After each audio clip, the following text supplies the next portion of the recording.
people, it's still Salaam Ummah and you are still hanging out with us.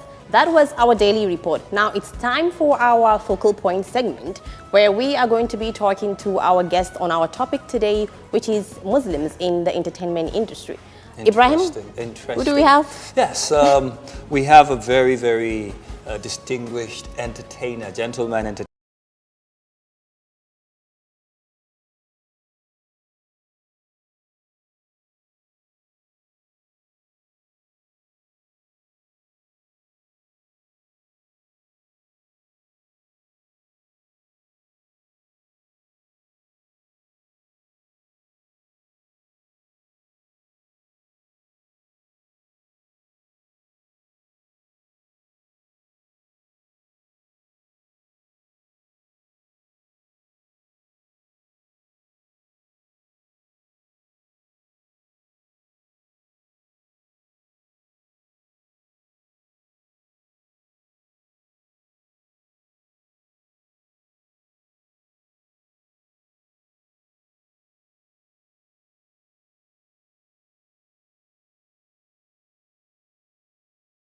Yeah, I know. All right, so that's great. A whole lot of people, the reason why I said we should mention your AKA is because people know your AKA more than even your real name. Exactly. But a beautiful name, Abiodun, which is very Western, Yoruba.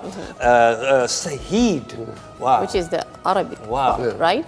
Osikoya, you know, like people will be like, when you call that name, people will be like, who's that? Who's that? But once you say Bizzle, oh, yeah. Then I'll get it. You know, so Alhamdulillah, today we want to look at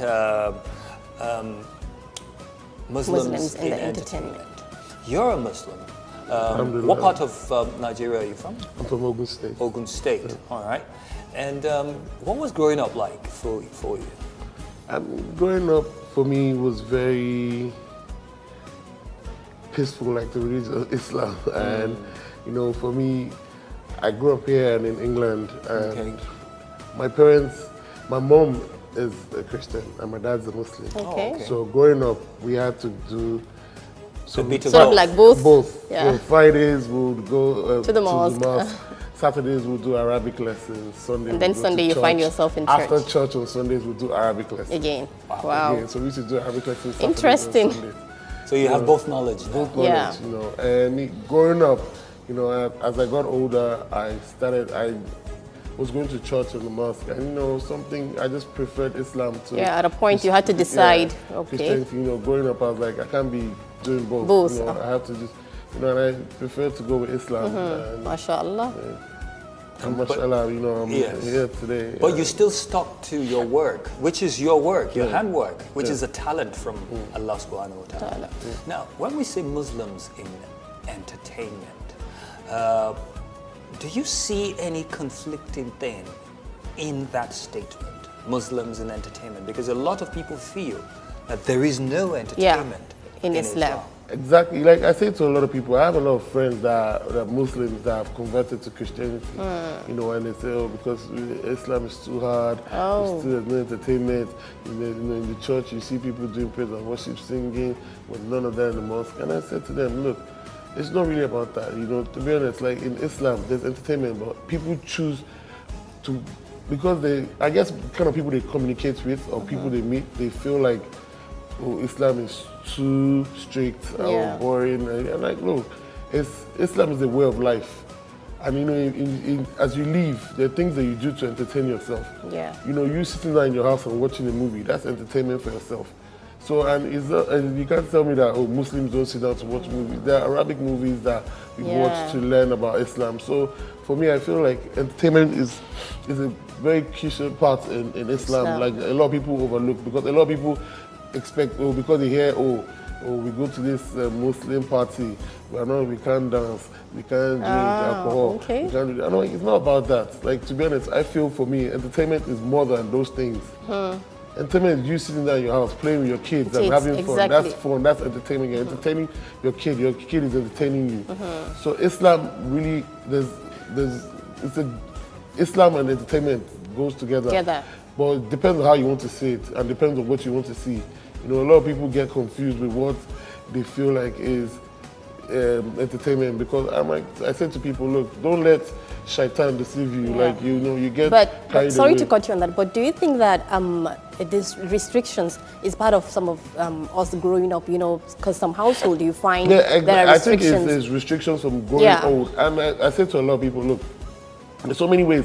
Like, there are different types of Muslims. And I say to people, and sometimes I say to people, look, a lot of people don't really follow Islam the way you should follow Islam. A lot of people just take the culture, they're different cultures, like the way the Yoruba people are, the Igbo people, the Hausa people, the French is different from the way the Arabs are. There's some things that in Saudi Arabia that are not part Basically, of Islam. it's their culture. Yeah, but it's their culture. It's not part of Islam. But people just automatically associate it with Islam. So when Islam came to us, let's assume, and then we picked up the Arabian culture as well, exactly. and mixed it up. Now, sometimes you find out that there's a bit of an argument within Nigeria here, Muslims from the north and Muslims from the south. Especially the west here. We see, or Muslims from the north see Muslims from the west more like they have too much entertainment in their in their practice, and it is assumed to be bid'ah.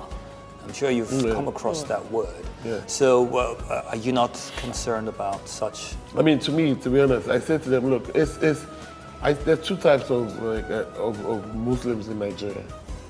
There are the educated Muslims and then the uneducated Muslims in Nigeria. And if you find, look, people I have loads of friends from the north who are Muslims, and they do not think the same way, some other People northerners, Islam northerners think. It's different. So I think with education, you get more exposure about things, and you'll be able to understand and dissect life in a better way. Because at the end of the day, you have to see it as, look, it's not you going against the religion or you trying to change the religion, but the more you get exposed to life and things, there are ways you have to understand life in a different way. And Allah, has not said that, we should, He knows life will evolve, He knows things will change. Yeah. And back in the day, there were no computers. Exactly. There are computers now. You can't say, because computer is a new innovation, you're not going to use it. It's a new innovation, but I mean, you still have to use it to get your work done. Exactly. So there's some things that people, that's why I say there's a difference between the illiterate Muslim and the educated Muslim. The illiterate Muslims feel like, why are you using the computer? It's forbidden. It's a new creation. It's something you're not supposed to do. But I say to people, don't. Life has evolved. Things have changed. Yeah. Okay, you see the Arabs now. They say, they just recently started allowing women to drive. There's nothing in the Quran that says women shouldn't drive. So basically, what happened in the 7th century Arabia, we can't bring it to this century. Exactly. It's basically what you're saying. Because I said to a lot of people, I said, look, I said to a lot of people, you need to read the Quran, and even as Christians, you need to read your Bible more to understand to fully the religion. Understand. Don't go based on what people have said to you. I feel like a lot of people live life based on, this is what my imam has said. This is what my pastor has said. No, it shouldn't be so. You should also, I said to people, look, the first thing Allah said, in the Quran to Prophet Muhammad sallallahu alaihi wasallam was, seek knowledge. Yeah. Like a lot of people refuse to seek knowledge. They don't want to know anything. So it all depends on what you do with that knowledge. Yeah. Exactly. You either do good or you do bad. Exactly. Now, on a final note, you have retinue of artists under your record, your label that you manage. Do you choose which ones? Do you have Muslim artists or a mixture of all? It's a mixture of both. Recently everyone has been Christian till now. We just found a Muslim that we just signed up and started working with. But I mean, we're still grooming him and growing him. And I try not to mix my religion too much with my work, because I practice my religion and I don't try to enforce it on other people. Because in Islam you shouldn't enforce it. You should let people want to live from your way of life. And a lot of people see the way I live and they see, look, I'm the kind of person that when it's time for Ramadan, I'm fully off. I observe my salat. Every day on my WhatsApp, I post my hadiths, I post prayers, everything. I don't joke with it.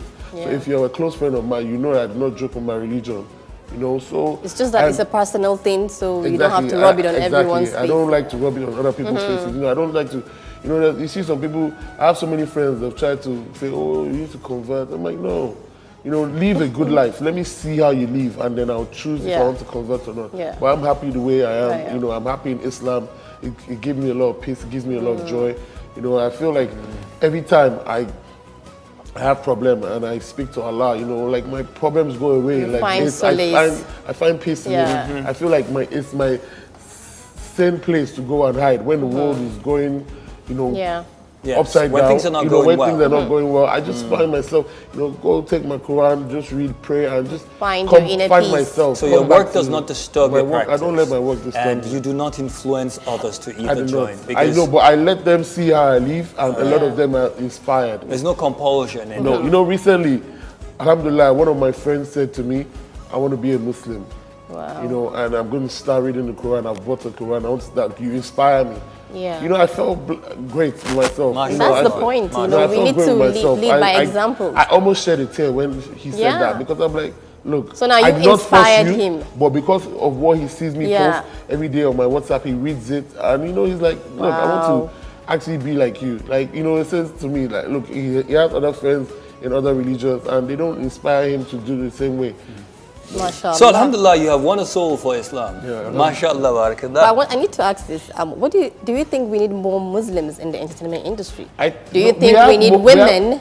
We have Muslims in the entertainment industry. But Okay, we just have need enough, them- you think? We just need them to come out more. More, okay. Like, I'll tell you something funny. Like in America, a lot of the people in America are Muslims, and it's because it's funny. But this is when you go to jail in America, Yeah.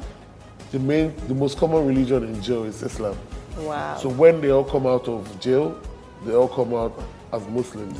they convert. And you know, and they convert, and then they start to practice. You know, that's why every time I go to America and stuff like that, once I say I'm a Muslim, you know, it's a warm welcome. It's like a brotherhood. Like they open arms to me, and they connect me with this person, connect me with that person, because they feel we should all help each other. Yeah. You know, and that's what really helps. That's why most of the guys, not 100%, but like at least we'll say 70% of the guys that go to jail in America for a long time, when they come out, they don't go back, because why? They've embraced Islam, and they found peace, and they've seen a new life, and they don't want to go back. Yes, Well, it's a universal language. Once you say salam, all over the world, it is understood and it is accepted. It's just like music, you know. Music is a universal language on its own.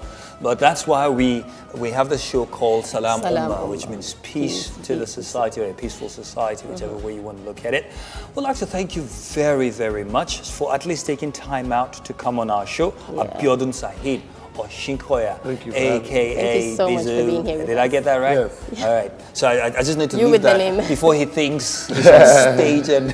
Yeah. All right, mashallah. Thank you very much, you for having for coming on the show, and we'll take a break and. And we will be right back.